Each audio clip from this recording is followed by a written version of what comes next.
A Terra é, de fato, o berço da humanidade.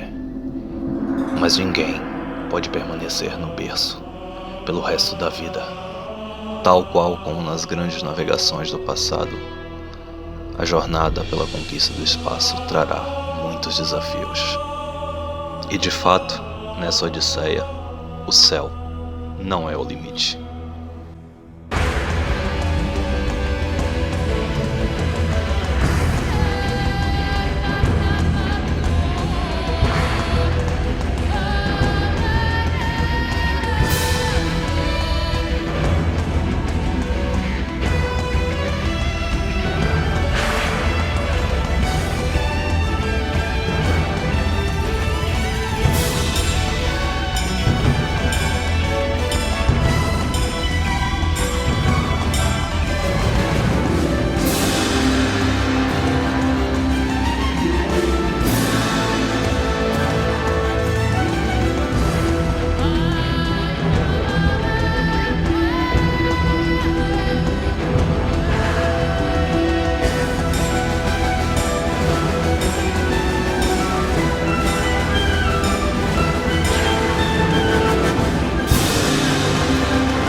Olá a todos, dando início à subsérie Vencendo o Nosso Poço Gravitacional, que está atrelada à série principal, que é Conquistando o Espaço. Nessa série vamos falar sobre como vencer a gravidade da Terra e chegar ao espaço, que é o primeiro passo para qualquer outra ação na busca de conquistar o espaço. Antes de falarmos em colonizar planetas como Marte, Vênus, luas de Júpiter, de Saturno, antes de falarmos de colonização de outros sistemas estelares, de procura, busca e colonização de planetas habitáveis nesses sistemas, o primeiro passo é chegar ao espaço. E é sobre isso que trataremos nesse vídeo. Como vencer a gravidade da Terra e como fazer isso de forma a conquistar o espaço.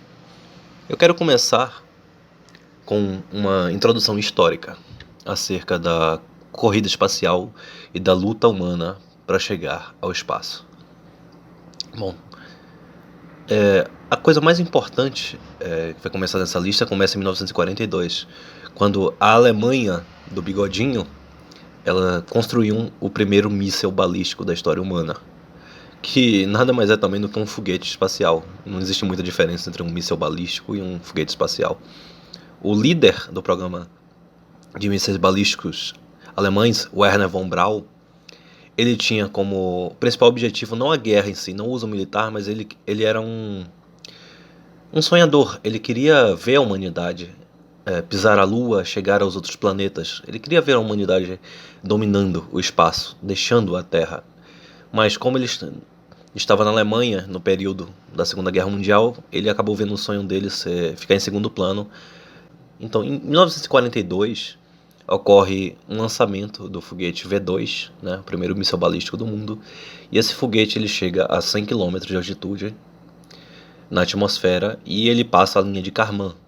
Para quem não sabe, a linha de Kármán, que é depois dos 100 km de altitude, ela é considerada o limite entre a nossa atmosfera e o espaço, ou seja, tudo que passou dessa linha pode-se dizer que chegou ao espaço. Em 1947, depois do fim da guerra, que acabou em 1945, tanto os Estados Unidos quanto a União Soviética entraram em uma corrida para pegar os cientistas alemães de todos os tipos de armamentos, de motores a jato, de foguetes e tudo mais, e levar para os seus respectivos países. Como eram cientistas que estavam no topo da tecnologia do mundo, a Alemanha estava naquela época quase em todas as áreas, com exceção da bomba atômica, no topo em todas as corridas tecnológicas. Eles queriam Eles queriam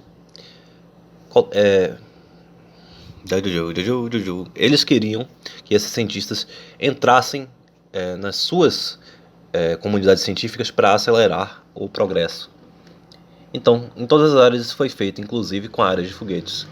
Inclusive o Wernher von Braun, ele chegaria a ser um dos chefes do programa Apollo, que levaria o homem à Lua.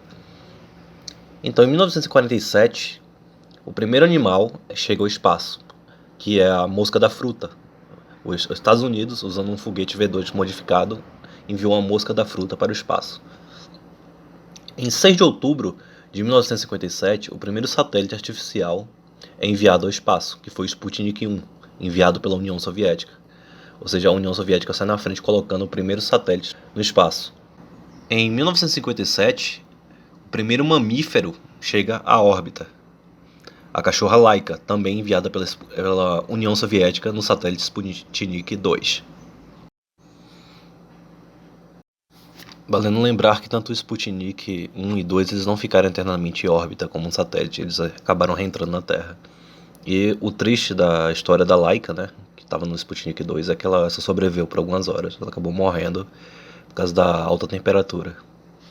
E cerca de 200 horas depois do lançamento, o Sputnik 2 acabou caindo de volta na Terra. Ou seja, mesmo se ela tivesse sobrevivido, ela teria morrido com a queda. Não tinha um plano de manter a cadelinha viva. Em 12 de abril de 1961, aconteceu, isso aqui é a parte que eu diria mais importante, o primeiro voo espacial tripulado, com Yuri Gagarin. Ele foi o primeiro ser humano a atingir o espaço. Logo em 1963 acontece a primeira mulher no espaço, também pela União Soviética, que foi Valentina Tereshkova. Em 20 de julho de 1969, aí acontece o que todo mundo conhece, o famoso, né, que até alguns imbecis negam com teorias estúpidas da conspiração, mas que foi a chegada à Lua pelos dois astronautas americanos, Neil Armstrong e Buzz Aldrin. A gente pode perceber que até então a União Soviética estava liderando tudo, né? Foi o primeiro homem, a primeira mulher, o primeiro mamífero. Mas aqui chega os Estados Unidos e a vingança deles, por assim dizer, é fazer o que a União Soviética nunca faria: colocar duas pessoas, dois seres humanos na Lua, né? Neil Armstrong e Buzz Aldrin, eles não são só os primeiros seres humanos a pisar na Lua.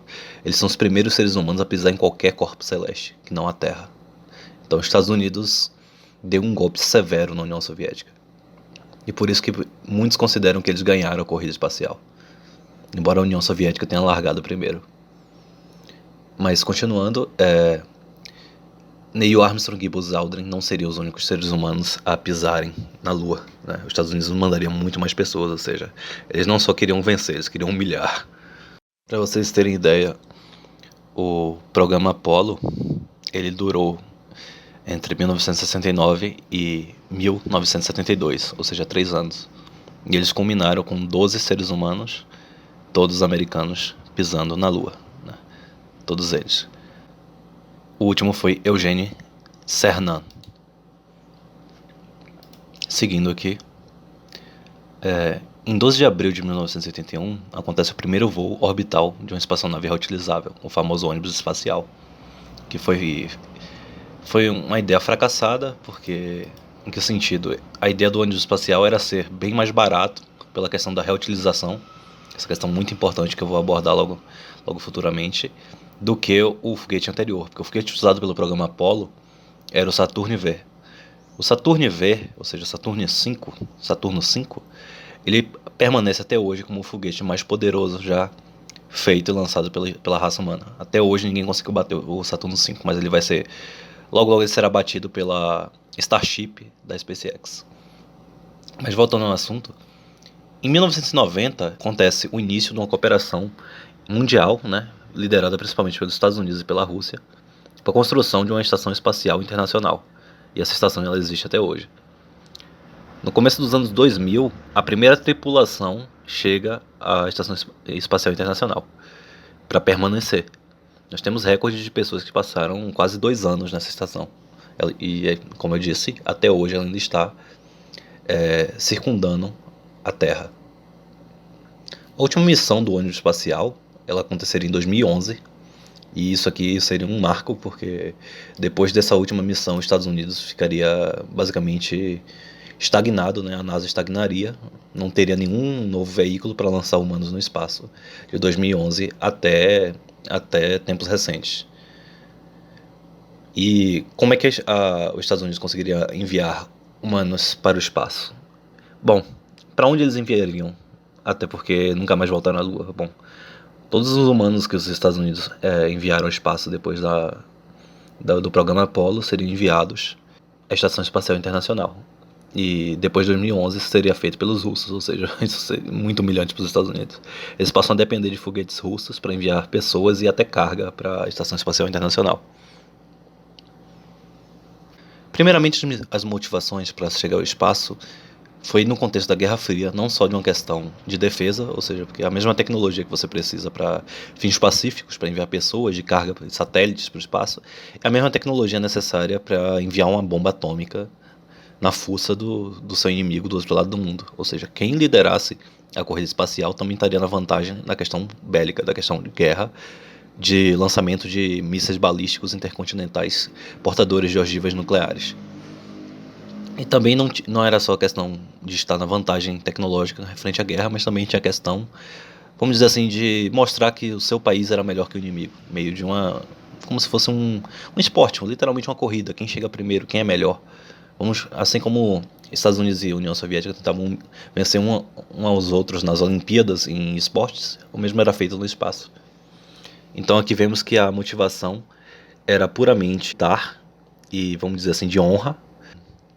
Com o fim da Guerra Fria entre a União Soviética e Estados Unidos e com a hegemonia americana, essa necessidade se tornou supérflua, ou seja, não havia mais sentido em gastar centenas e dezenas de bilhões com uma corrida espacial, até porque não havia mais muita coisa a se ganhar com isso.